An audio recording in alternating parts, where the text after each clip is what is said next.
श्री अमोन राणा बनाम मेघालय राज्य का केस शुरू में तो एक सीधा सा मामला लग रहा था।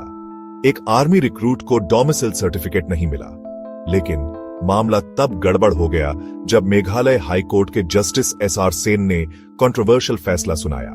जो लीगल इश्यू से शुरू हुआ वो नेशनल डिबेट बन गया, सिटीजनशिप, सेक्युलरिज्म और इंडिया की पहचान पर। जस्टिस सेन का जजमेंट ओरिजिनल केस के स्कोप से बहुत आगे निकल गया। उन्होंने नेशनल इंपॉर्टेंस के मुद्दों पर बात की, ऐसे स्टेटमेंट्स दिए जिससे पूरे देश में हंगामा मच गया। उनके स्टेटमेंट्स की बहुत आलोचना हुई और जुडिशरी के रोल पर सवाल उठे एक सेक्युलर डेमोक्रेसी में। जजमेंट का मेन मैसेज इंडिया के कॉन्स्टिट्यूशन के बिल्कुल ऑपोजिट लग रहा था। इसने माइनॉरिटीज की जगह पर सवाल खड़े कर दिए और मेजॉरिटेरियनिज्म की चिंता बढ़ा दी। ये केस, जो पहले एक लोकल कोर्ट तक सीमित था, नेशनल इशू बन गया, जिससे पावर्स के सेपरेशन और कॉन्स्टिट्यूशन की सैंक्टिटी पर डिस्कशन शुरू हो गए। जस्टिस सेन का सबसे कंट्रोवर्शियल स्टेटमेंट था कि इंडिया को पार्टीशन के बाद हिंदू नेशन डिक्लेयर कर देना चाहिए था, जैसे पाकिस्तान ने खुद को इस्लामिक नेशन डिक्लेयर किया था।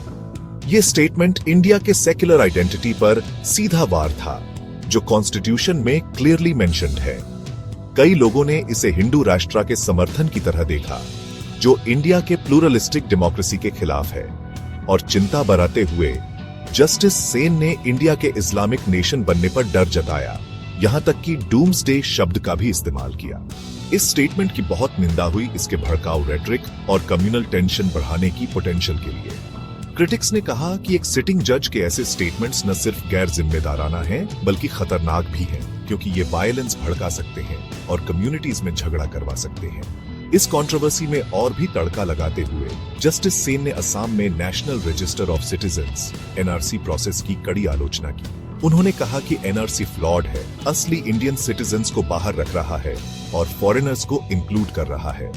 एनआरसी, जिसका मकसद इलीगल इमिग्रेंट्स को आइडेंटिफाई करना था, पहले ही अपने इम्प्लीमेंटेशन और डिसएनफ्रेंचाइजमेंट की पोटेंशियल के लिए स्क्रूटनी में था। जस्टिस सेन की क्रिटिसिज्म इस बिलीफ से आई कि एनआरसी प्रोसेस इनहेरेंटली डिस्क्रिमिनेटरी है और कई इंडियंस को स्टेटलेस बना सकता है।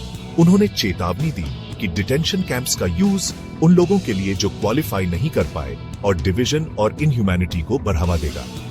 उनकी कंसर्न्स एक्टिविस्ट्स और ह्यूमन राइट्स ग्रुप से मिलती हैं, जो एनआरसी के मिसयूज की पोटेंशियल के बारे में पहले से ही वार्निंग दे रहे थे। जस्टिस सेन का जजमेंट हिस्टोरिकल रेफरेंसेस और इंटरप्रिटेशन से भरा था, जिनका इस्तेमाल अक्सर सिटीजनशिप और नेशनल आइडेंटिटी पर उनके स्टैंड को जस्टिफाई करने के लिए किया गया था। उन्होंने पार्टीशन के हिस्टोरिकल कॉन्टेक्स्ट का जिक्र किया, उस वायलेंस और डिस्प्लेसमेंट को हाईलाइट किया जो इंडिया की इंडिपेंडेंस के साथ हुआ था। हालांकि पार्टीशन का ट्रॉमा एक सेंसिटिव टॉपिक है, क्रिटिक्स ने कहा कि इसका यूज डिस्क्रिमिनेटरी पॉलिसीज को जस्टिफाई करने के लिए करना बहुत प्रॉब्लमैटिक है।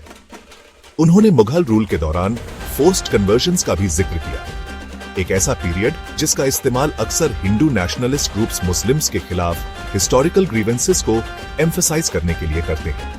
क्रिटिक्स ने कहा कि हिस्ट्री का यह सिलेक्टिव यूज इंडिया के पास्ट के सिंक्रेटिक ट्रेडिशंस और पीसफुल कोएग्जिस्टेंस को इग्नोर करता है। इसके अलावा जस्टिस सेन ने तथागत रॉय की किताब माई पीपल अपरूटेड का हवाला दिया, जो हिस्ट्री पर अपने कंट्रोवर्शियल व्यूज और हिंदू नेशनलिस्ट आइडियोलॉजी के एडवोकेसी के लिए जानी जाती है।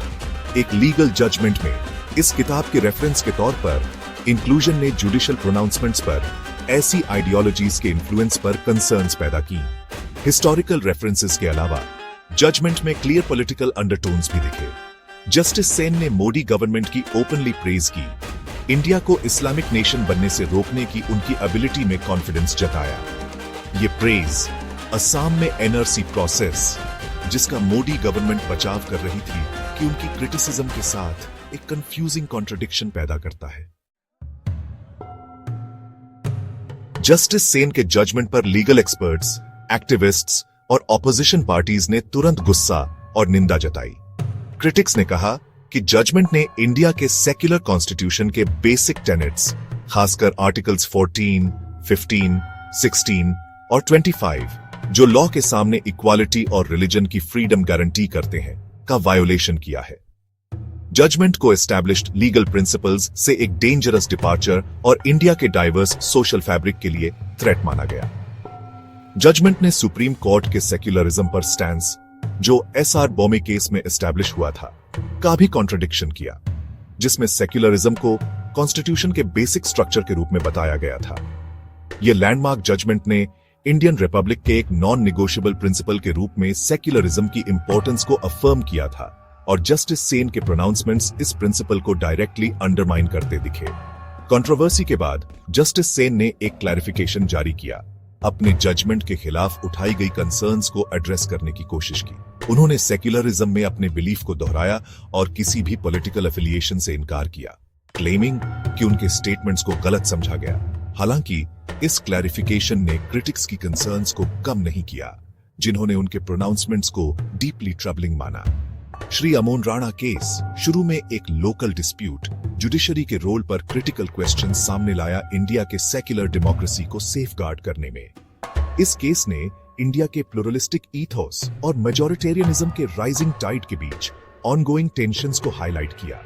जस्टिस सेन के जजमेंट पर कंट्रोवर्सी, जस्टिस कर्णन को लेकर कंट्रोवर्सी की तरह, जुडिशरी में ज्यादा अकाउंटेबिलिटी और जुडिशियल ओवररीच को एड्रेस करने के लिए एक रोबस्ट सिस्टम की जरूरत को दर्शाता है।